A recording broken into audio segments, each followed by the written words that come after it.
नमस्कार, स्वागत है आप सभी का मेरे YouTube channel by doctor Sharma में। और रेडियस की जो क्लिनिकल पॉइंट्स हैं उनके बारे में आज हम चर्चा करने वाले हैं। तो बेसिकली सबसे पहले जो इसका ग्रोइंग एंड होता है वो लोअर एंड होता है। नेक्स्ट इम्पॉर्टेंट थिंग, रेडियस की अगर फ्रैक्चर की बात करते हैं तो शाफ्ट से मिडल ऑफ द शाफ्ट से ये बेसिकली जो है फ्रैक्चर होती है। मिडल ऑफ द शाफ्ट से ये बेसिकली फ्रैक्चर होती है। एंड अपर एंड और लोअर एंड का भी फ्रैक्चर हो सकता है। इसके बाद एक important fracture that is Coolidge fracture. अगर हम कुलीज फ्रैक्चर की बात करते हैं, जो लोअर एंड का ये फ्रैक्चर है और बेसिकली जो आपके ओल्डर पर्सन्स हैं उनमें ये पाया जाता है। पोस्ट मिनोपॉजल जो विमन है उनमें ये बेसिकली देखने को मिलता है। और इसमें होता क्या है कि जो लोअर फ्रेगमेंट है, फ्रैक्चर के बाद का जो लोअर फ्रेगमेंट है वो backward backward and laterally displace हो जाता है। और जब ये बैकवर्ड और लेटरली डिस्प्लेस होता है तो जब हम इसे देखते हैं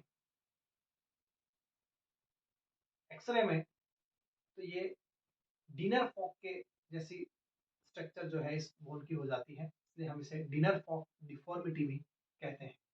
और सबसे इंपॉर्टेंट चीज ये है कि जब इस तरह से होता है, जब ये बैकवर्ड एंड लेटरल डिस्प्लेस होता है तो in general condition this styloid process of radius जो है वो डिस्टली लाई करता है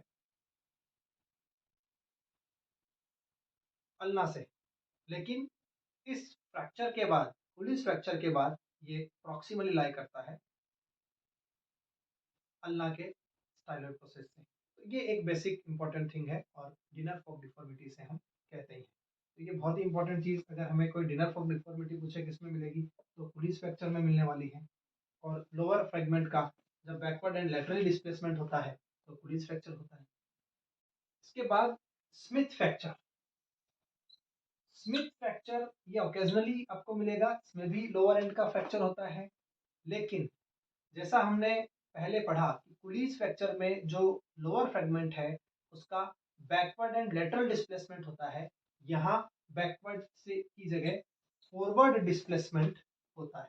इसीलिए इसे हम बार्टन्स फ्रैक्चर और रिवर्स कुलीज फ्रैक्चर भी कहते हैं। रिवर्स कुलीज फ्रैक्चर क्योंकि उसमें कुलीज फ्रैक्चर में जो लोअर फ्रेगमेंट है उसका डिस्प्लेसमेंट जो होता है वो बैकवर्ड होता है, लेकिन स्मिथ फ्रैक्चर में फॉरवर्ड बैक जो फॉरवर्ड जो है इसका डिस्प्लेसमेंट होता है। Next is chauffeur's fracture, is the fracture of the styloid process. अगर स्टाइलॉइड प्रोसेस जो है रेडियस का वो फ्रैक्चर होता है then this is known as chauffeur's fracture. तो ये कुछ बेसिक इंपॉर्टेंट पॉइंट्स थे, क्लिनिकल पॉइंट्स, कि रेडियस में बेसिकली फ्रैक्चर शाफ्ट होती है, मिडिल ऑफ द शाफ्ट। इसके अलावा अपर एंड और लोअर एंड भी इसमें फ्रैक्चर हो सकता है। अगर अपर एंड और लोअर एंड की अगर हम बात करते हैं तो उसमें बेसिकली कुलीज फ्रैक्चर और स्मिथ फ्रैक्चर होते हैं।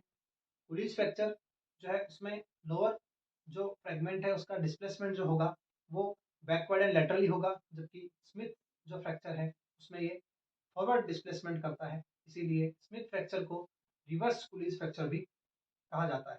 और इसके बाद एक इम्पॉर्टेंट और पॉइंट जो था that is chauffeur's fracture. Radial styloid process का जो फ्रैक्चर है उसे हम चॉफर्स फ्रैक्चर कहते हैं। तो इस तरह से कुछ बेसिकली इंपॉर्टेंट जो क्लिनिकल पॉइंट्स थे वो ये रेडियस के रहे हैं। और इन्हें हम बार बार अगर हम इसी तरह से स्टडी करते हैं तो एक समय पर आपको ये चीज़ें आसानी से याद होना स्टार्ट हो जाती हैं। Thank you. Thank you.